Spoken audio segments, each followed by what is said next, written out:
Department of Civil Defense has issued a nuclear bomb warning for the entire state of Illinois, including every county until 12 o'clock a.m.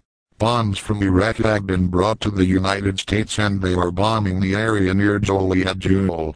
If you are in a nuclear power plant, evacuate it immediately. Evacuation drills are being practiced around the central and southern Wisconsin area.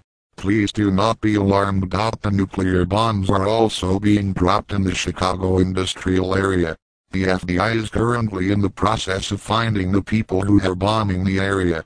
Once again, the Department of Civil Defense has issued a nuclear bomb warning for the entire state of Illinois, including every county until 12 o'clock a.m.